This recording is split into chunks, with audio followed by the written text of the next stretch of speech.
Aspen University, CJ140, Introduction to Criminology. My name's Andre Rosedale. I'm the instructor for the course.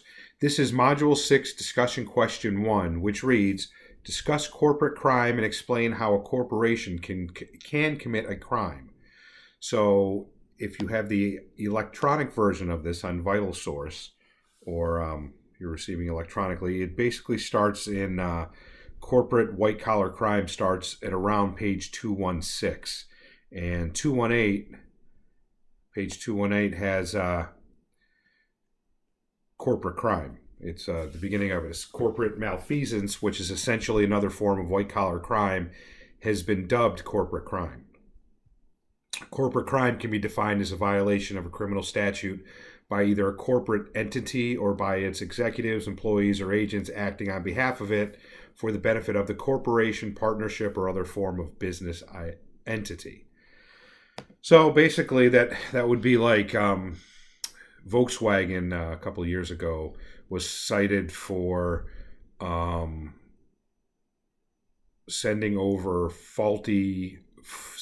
cars, importing cars to the United States with faulty emission systems, and they knowingly did it.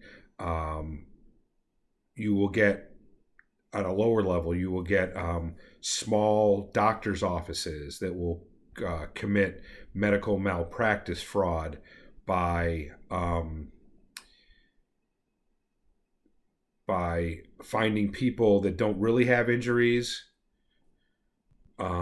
giving them treatment for these injuries, giving them notes for disabilities, and then collecting fees from like Medicaid or Medicare, and then these people on the other end are receiving benefits from that.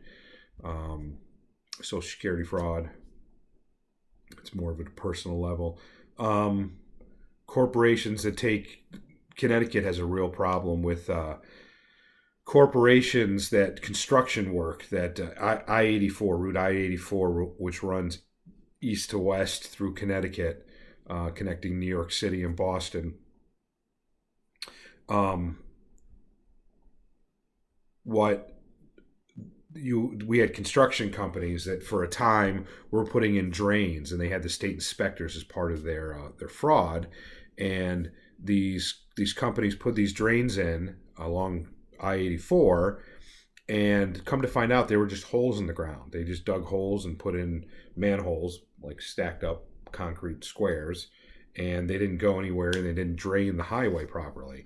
And that company, and this is pretty common in construction business, that company shut down, and then reopened up under a different name. So if it's Smith Brothers Construction, they complete a job, they pay off whoever they have to get through it, they collect their money, they don't do their job, and then they shut down, they go bankrupt, or they close the corporation out, and then they open up as Mark and John's Construction. They take the same vehicles, and they just take off the signage and stuff and put a new sign on and get a new corporate number.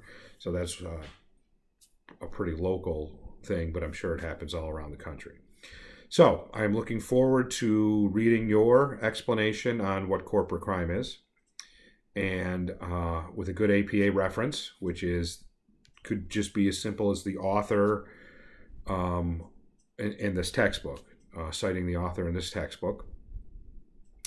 And I would, as the open-ended question, like to know of any local examples that you have seen of corporate crime. Let me know.